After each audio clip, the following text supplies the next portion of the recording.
Ada lihat YouTube di mana Ustadz mengatakan bahwa pada pendapat Ustadz hukum solat berjamaah di masjid bagi lelaki adalah wajib. Ustadz telah memberikan 5 dalilnya.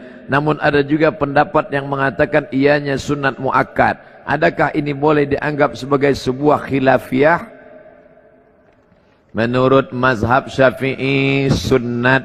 Menurut mazhab Maliki salat berjamaah di masjid sunnat muakkad. Menurut mazhab Syafi'i fardu kifayah. Menurut mazhab Hambali fardu ain. Itulah mengapa banyak masjid di tempat kita orang tidak datang ke masjid kerana dia berpahaman fardu kifayah. Asal sudah ada imam dengan makmum, sudah fardu kifayah. Macam memandikan jenazah, fardu kifayah. Awak tak ikut mandi jenazah, dah cukup dah fardu kifayah. Allahu Akbar, Allahu Akbar. Awak tak ke masjid, fardu kifayah. Salahkah Imam Syafi'i? Tidak. Kerana masa itu masjid kecil orang banyak. Maka cukuplah yang ada di dalam masjid itu saja. Sekarang terbalik, masjid besar orang tak ada. Andai Imam Syafi'i hidup sekarang, tentu ijtihad dia berubah. Kerana Imam Syafi'i ada qaul qadim, ada qaul jadid. Semasa dia di Kufah, Irak, qaul qadim.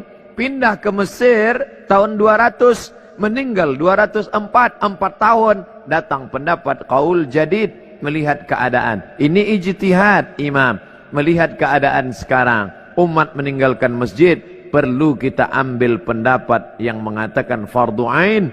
Karena kalau tidak, umat ini akan tinggal. Dalilnya mana? Dalil yang pertama. Nabi selepas salat memandang kepada jamaah. Bertanya, asyahidun fulan, asyahidun fulan, asyahidun fulan. Mana si fulan, mana si fulan, mana si fulan.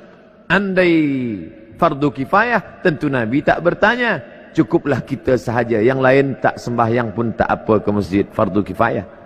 2. Nabi mengancam. Layan tahyanna. Mereka yang tidak sembahyang ke masjid. Layan tahyanna. Berhenti. Jangan lagi buat sembahyang di rumah. Kalau mereka tetap buat sembahyang di rumah. La uharriqanna alaihim buyutahum. Aku akan bakar rumah mereka. Ini wa'id. Menurut ilmu usul fiqh. Wa'id. Littahdid. Ancaman. Littahrim. Perbuatan itu haram. Maka haram lawan daripada haram adalah wajib.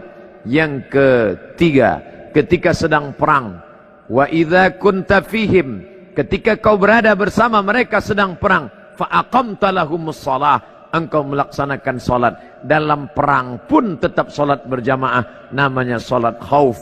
Imam di hadapan, makmum 2 baris. Baris pertama salat, baris kedua memegang tombak anak panah menjaga serangan musuh. Selepas salat baris pertama mundur ke belakang, baris kedua maju ke hadapan. Sedangkan perang pun tetap salat berjamaah, apalagi tidak perang. Dalil yang keempat. Nabi SAW didatangi oleh Abdullah bin Ummi Maktum. Ya Rasulullah, izinkan aku salat di rumah. Kerana ana dharir, buta, laisa liqaidun yaquduni, tak ada orang yang dapat membimbing membawa aku ke masjid. Nabi bertanya, atasma'un nida, apakah telingamu mendengar suara azan? Itu menunjukkan orang yang buta tak dapat melihat jalan.